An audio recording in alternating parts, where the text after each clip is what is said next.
जय हिंद प्यारे साथियों, जैसा कि हमने अभी तक जितने भी ज्योमेट्री के पार्ट पढ़े थे वो पढ़े थे हमने कि ट्रायंगल क्या है। ट्रायंगल के बारे में सब कुछ जाना था हमने कि ट्रायंगल किस प्रकार कैसे राइट एंगल ट्रायंगल, कैसे समबाहु त्रिभुज, इन सब चीज़ों के बारे में हमने लगभग 11 से 12 पार्ट में पूरे ज्योमेट्री खत्म किया और एक ज़बरदस्त लेवल पे ज्योमेट्री को लेकर हमने छोड़ा है। अब हम आगे बढ़ेंगे। त्रिभुज के बाद जो हमारा आएगा, अब हमारा आएगा चतुर्भुज। क्या आएगा? चतुर्भुज। चतुर्भुज आएगा, पॉलिनोमियल आएगा ना। अब समझते हैं चतुर्भुज क्या होता है। चतुर्भुज के बारे में जब हम बात करेंगे मेरे भाई, तो याद रखें चतुर का मतलब क्या है। चतुर्थ का मतलब क्या होता है? चार। चतुर्थ का मतलब क्या होता है? चार। भुजा का मतलब क्या होता है? भुज का मतलब क्या होता है? भुजा होता है। मतलब ये समझिए कि चार भुजा होगी। अब चतुर्भुज का मतलब इसमें चार भुजाएं होंगी। मतलब आप ये समझ गए कि अगर हम इस तरह किसी चीज को खींचे, अगर इस तरह हम कुछ बना दें या ऐसे बना दें, हम ऐसे बना दें हम, तो जितनी इसमें कितनी भुजाएं दिख रही हैं? 1 2 3 4, 1 2 3 4। मतलब आप ये समझ गए कि चतुर्भुज क्या होता है। चार रेखाखंडों से घिरी हुई आकृति हमारा क्या कहलाती है? चतुर्भुज कहलाती है। चार रेखाखंडों से घिरी हुई आकृति चतुर्भुज कहलाती। आइए जरा समझते हैं। अब चतुर्भुज की एक छोटी सी परिभाषा निकल के आई है। चार रेखाखंडों से घिरी हुई आकृति चतुर्भुज कहलाती है। चतुर्भुज कहलाती है। जरा ध्यान दीजिए, चतुर्भुज भी कई प्रकार के होंगे। चतुर्भुज भी कई प्रकार के होंगे। जैसे कि हम बात करेंगे, पहला जिसमें आएगा एक वर्ग आएगा। एक क्या आएगा? एक वर्ग आएगा। पहला वर्ग आएगा। दूसरा क्या आएगा? आयत आएगा। तीसरा क्या आएगा? वर्ग आयत। उसके बाद आप ले लीजिए समचतुर्भुज। समचतुर्भुज के बाद ले लीजिए आप समलंब चतुर्भुज। उसके बाद आप ले लीजिए और एक आएगा आपका चक्री चतुर्भुज।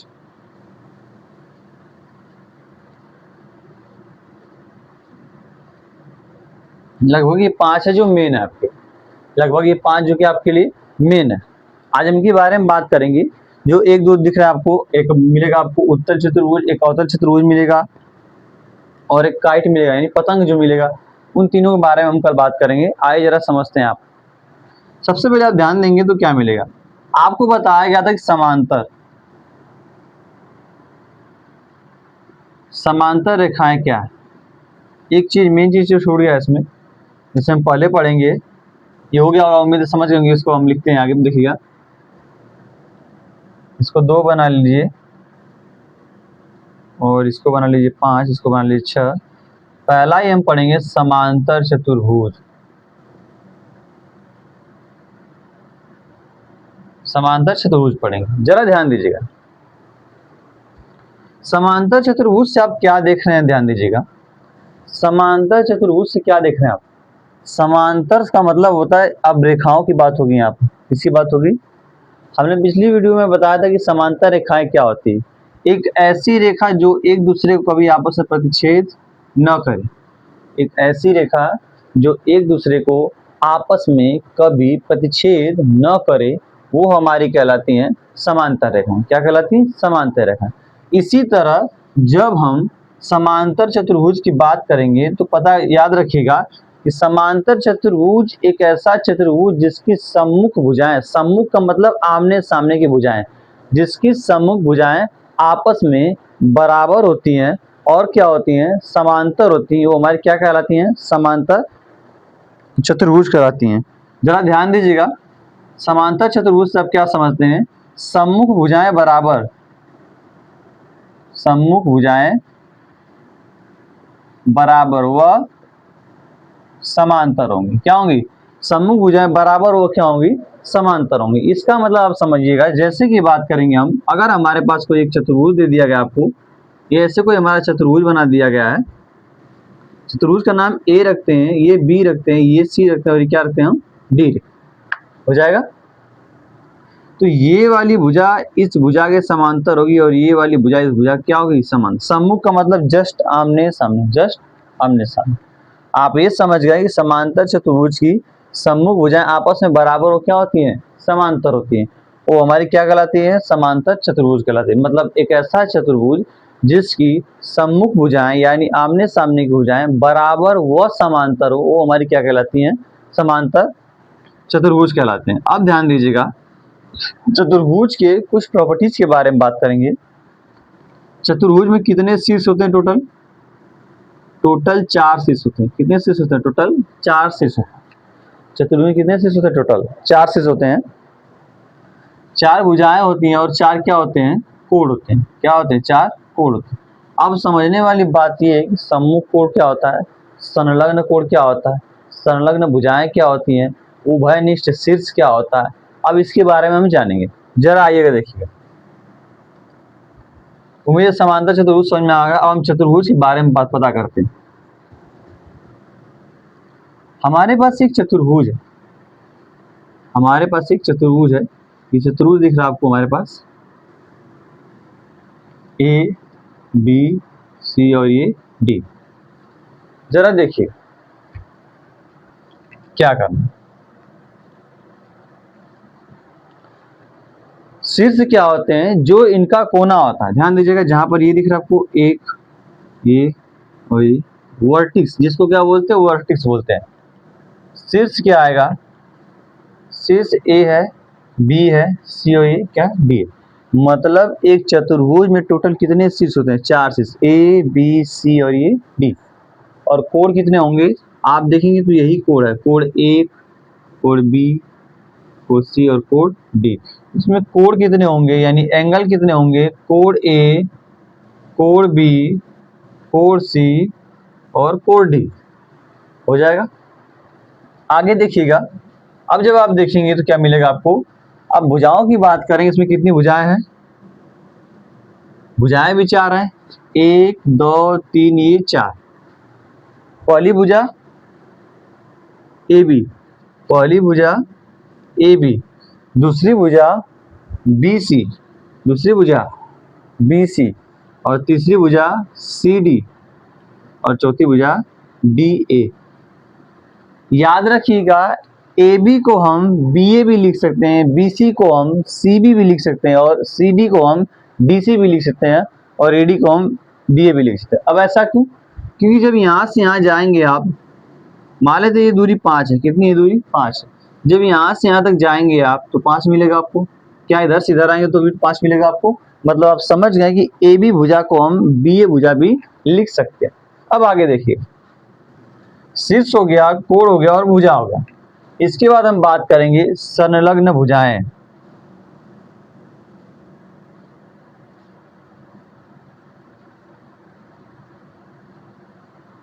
संलग्न भुजाएं बात करें। संलग्न का मतलब क्या समझ रहे हैं, अटैचमेंट, जो भुजाएं जहां पर अटैच हुआ हो। अब ध्यान देगा, संलग्न का मतलब जो भुजाएं उससे क्या लगी हुई हो, क्या हो, लगी हुई हो। जरा ध्यान दीजिएगा, संलग्न भुजाएं एक ऐसी भुजा, संलग्न भुजाएं ऐसी दो भुजाएं, ऐसी दो भुजाएं जिनका एक उभयनिष्ठ बिंदु हो। उभयनिष्ठ का मतलब समझिएगा, देखिए जब इस वाली भुजा को ऐसे बनाएंगे हम और इस वाली भुजा को ऐसे बनाएंगे हम, तो आप देखेंगे कि ये वाली भुजा दोनों में क्या आके लग रही है, कोण ए पे लग रही है, यानी शीर्ष ए पे लग रही है। मतलब एडी भुजा ए बी भुजा कहाँ पे लग रही है, ए पे लग रही है। आप ये समझ गए, जब दो भुजाओं का एक उभयनिष्ठ क्या हो, शीर्ष हो, दो भुजाओं का एक उभयनिष्ठ शीर्ष होता है, वो दोनों भुजाएं आपस में क्या होंगी, संलग्न होगी। जैसे हम लिखते हैं संलग्न भुजाओं में क्या लिखेंगे, जिन दो भुजाओं का, जिन दो भुजाओं का, जिन दो भुजाओं का एक उभयनिष्ठ शीर्ष होता है, एक उभयनिष्ठ शीर्ष होता है, वे भुजाएं संलग्न भुजाएं होती हैं। वे भुजाएं संलग्न भुजाएं होती हैं। जैसे समझिएगा, अगर हम बात करेंगे, आपको दिख रहा है कि जिन दो भुजाओं का एक उभयनिष्ठ क्या हो, बिंदु हो, या उभयनिष्ठ क्या हो, एक शीर्ष हो। जरा देखिएगा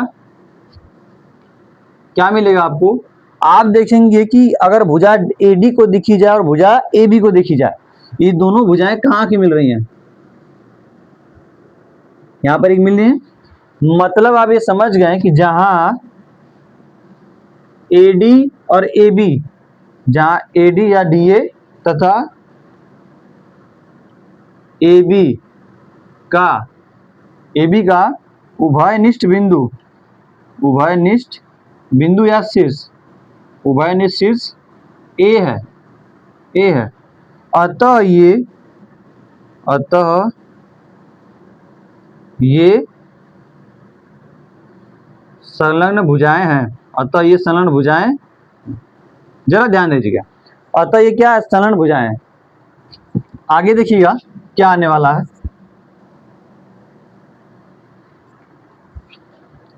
इसी तरह जब आप AB को देखेंगे और BC को देखेंगे, आप AB, BC, AB, BC, इन दोनों का उभयनिष्ठ बिंदु क्या दिख रहा है आपको, B दिख रहा है। क्या दिख रहा है, B दिख रहा है। इन दोनों का उभयनिष्ठ बिंदु क्या दिख रहा है, B दिख रहा है। मतलब ये दोनों भुजाएं आपस में क्या है, संलग्न है। आपस में क्या है, ये संलग्न है। आप लोगों को समझ में आ रहा होगा कि जो भुजाएं दूसरे से लगी हुई क्या कहलाएंगे, संलग्न भुजाएं कहलाएंगे। लेकिन सवाल ये है कि कॉन्सेप्ट क्या कहता है, कॉन्सेप्ट ये कहता है कि ये दोनों भुजाएं आपस में क्या होंगी, संलग्न होगी, जिनका एक उभयनिष्ठ बिंदु होगा। उम्मीद है बातें समझ में आ रही होंगी। अब हम आगे बढ़ते हैं।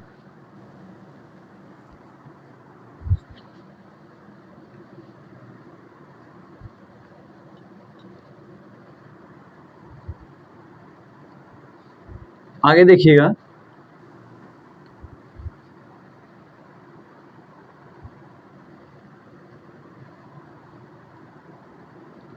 A B C संलग्न भुजाएं हो गई। अब हम बात करेंगे संलग्न कोण की। संलग्न कोण की,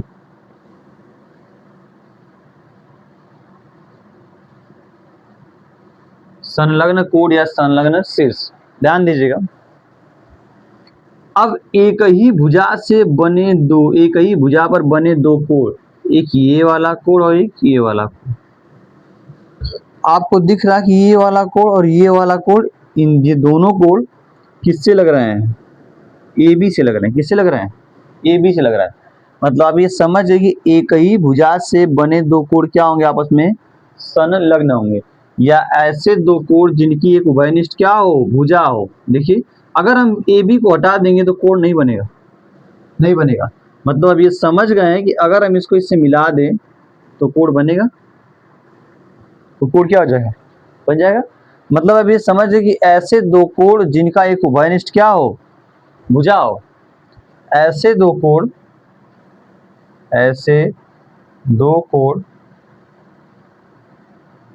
जिनकी एक उभयनिष्ठ, ऐसे दो कोण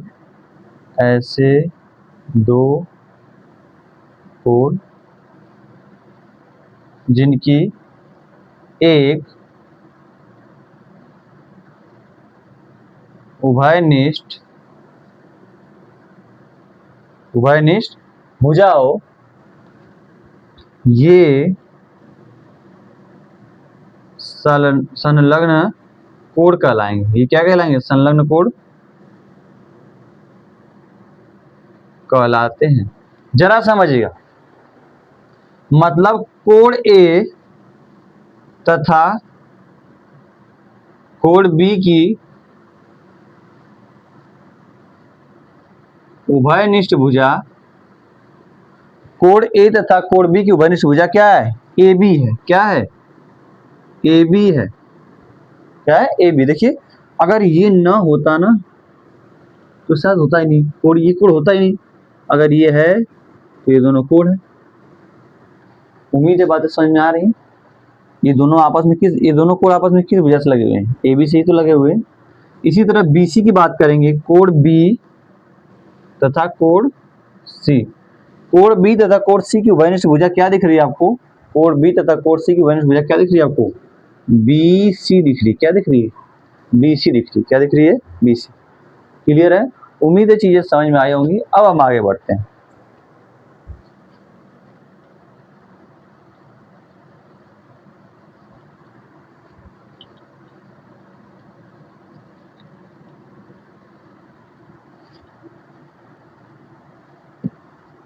ध्यान दीजिए, समांतर किसी भी चतुर्भुज में कितने विकर्ण होंगे? केवल 2 विकर्ण होंगे। कितने विकर्ण होंगे?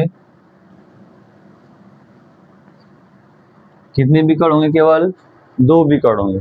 जरा समझिएगा, जब किसी चतुर्भुज के सम्मुख कोणों को मिलाया जाता है, जब किसी चतुर्भुज के सम्मुख कोणों को मिलाया जाता है तो उससे प्राप्त रेखाखंड क्या कहलाती है? हमारा विकर्ण कहलाती है। क्या कहलाती है? विकर्ण। जब किसी चतुर्भुज के सम्मुख कोणों को मिलाया जाता है तो उससे प्राप्त रेखा क्या कहलाती है? हमारा विकर्ण कहलाती है। क्या कहलाती है? विकर्ण। उम्मीद है चीजें समझ में आ रही है। मतलब B और D को मिलाएंगे तो विकर्ण क्या मिलेगा? हमारा BD मिलेगा। क्या मिलेगा? और क्या मिलेगा? हमारा AC मिलेगा। किसी भी चतुर्भुज में केवल 2 विकर्ण आएंगे। कितने विकर्ण आएंगे? केवल 2 विकर्ण आएंगे। इस बात को याद रखिए। चतुर्भुज के बारे में जो बताना था आपको सब बता दिया गया है। अब हम पहला चतुर्भुज जिसमें पढ़ रहे थे, हम पढ़ रहे थे समांतर चतुर्भुज। क्या पढ़ रहे थे? समांतर चतुर्भुज। समांतर चतुर्भुज में बताया गया था आपको कि आमने सामने भुजाएं क्या होंगी? इससे समांतर और बराबर। मतलब समांतर चतुर्भुज में क्या होता है? आमने सामने की भुजाएं बराबर व समांतर होंगी। मतलब इसको A लिखेंगे, इसको B लिखेंगे, इसको C और इसको D। कुछ चीजें बताएंगे आपको, जरा ध्यान दीजिएगा। आप पहली परिभाषा क्या, परिभाषा पहला क्या आएगा इसका? एक ऐसा चतुर्भुज, एक ऐसा चतुर्भुज जिसकी सम्मुख भुजाएं, जिसकी सम्मुख भुजाएं बराबर व समांतर हो। क्या कहलाएगा? हमारा समांतर चतुर्भुज कहलाएगा। जैसे में आइए देखिएगा, AB के सम्मुख भुजा क्या है? AB के सम्मुख भुजा क्या है? जस्ट DC है। मतलब AB जो बराबर होगा किसके होगा? वो BC के बराबर होगा। ठीक, AB जो बराबर होगा, AB जो समांतर किससे होगा? ये BC की होगा। क्लियर है? AD जो है, AD यहाँ पर अब AD को देखिएगा, AD बराबर किससे होगा? ये वाला इसके जैसे सामने आएगा तो AD जो बराबर होगा वो BC के होगा, और AD जो समांतर होगा किसके होगा? वो BC के। क्या होगा? BC को। अब ध्यान दीजिएगा, समांतर चतुर्भुज के विकर्ण जो होते हैं एक दूसरे को समद्विभाजित करते हैं। समांतर चतुर्भुज के विकर्ण, समांतर चतुर्भुज के विकर्ण एक दूसरे को समद्विभाजित करते हैं। समद्विभाजित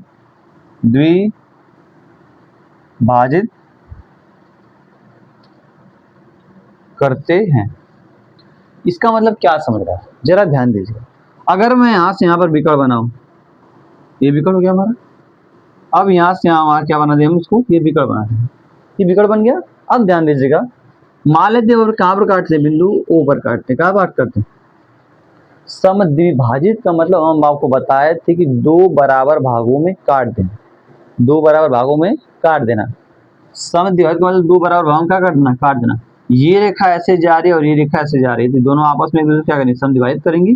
अगर ये दोनों आपस में एक दूसरे को समद्विभाजित करेंगे तो देखिए क्या है, इसका मतलब आप ये समझ चुके हैं कि जो AO वह किसके बराबर आएगा।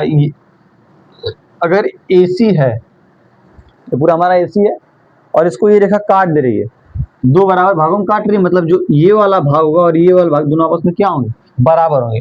मतलब आप समझ गए कि AC बराबर सॉरी AO बराबर किसके आएगा, OC क्या है, किसके आएगा, AO बराबर OC क्या है।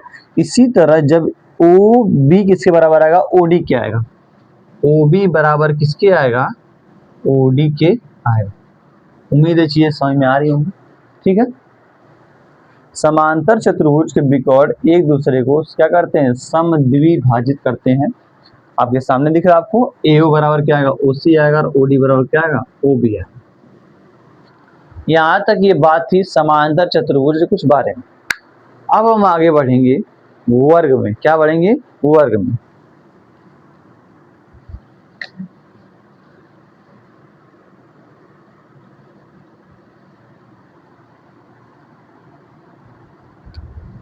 वर्ग क्या, एक चीज बताना था, सॉरी एक चीज बताना आपको, बता दे जरा भाई।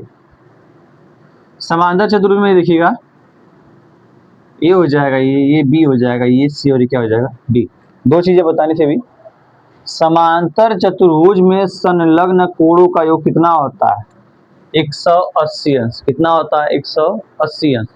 समांतर चतुर्भुज में संलग्न कोणों का योग, संलग्न कोणों का योग 180 अंश, मतलब कोण ए प्लस कोण डी बराबर कितना आएगा, 180 अंश। इन दो, ये दोनों कोण आपस में लगे हुए हैं, संलग्न कोण भुजा एडी से लगे हुए हैं, तो मतलब कोण ए प्लस कोण डी कितना आएगा, 180 अंश। इसी प्रकार कोण ए और कोण बी बराबर कितना आएगा, कोण ए प्लस कोण बी बराबर कितना आएगा, 180 अंश आएगा। इसी प्रकार कोण बी और कोण सी का मान कितना आएगा, कोण बी कोण सी बराबर कितना आएगा, 180 अंश आएगा। इसी प्रकार कोण डी और कोण सी का मान कितना आएगा, 180 अंश। अब क्या समझाने जा रहे हैं, जरा ध्यान दीजिएगा। ये तो एक फंडामेंटल बन ही गया इसका, ठीक है। एक चीज बनेगा, अगर हम मानते हैं इसको समीकरण नंबर 1 और इसको समीकरण नंबर क्या मानते हैं, हम 2 मानते हैं, तो समीकरण 1 और 2 को आप देखेंगे तो क्या मिलेगा, समीकरण 1 तथा समीकरण 1 तथा 2 को देखते हैं। क्या समीकरण का एक पक्ष बराबर दिख रहा है आपको। अगर कोई समीकरण है, समीकरण का एक पक्ष दूसरे पक्ष के बराबर है, तो दोनों समीकरण आपस में क्या होंगे, बराबर होंगे। ये वाला इसके बराबर दिख रहा है और ये वाला इसके बराबर दिख रहा है, ये दोनों आपस में क्या है, बराबर है, मतलब ये दोनों भी आपस में क्या होंगे, अब बराबर होंगे। समीकरण 1 तथा 2 से कोण ए प्लस कोण डी, कोण ए प्लस कोण डी किसके बराबर आएगा, कोण ए प्लस कोण बी के बराबर आएगा। ये कोण ए, ये कोण ए, उम्मीद है समीकरण थोड़ा बहुत आप पढ़े होंगे। तो कोण ए कोण ए से क्या, दोनों आपस में कट जाएंगे, ये भी प्लस और ये भी प्लस, तो क्या आया, कोण डी बराबर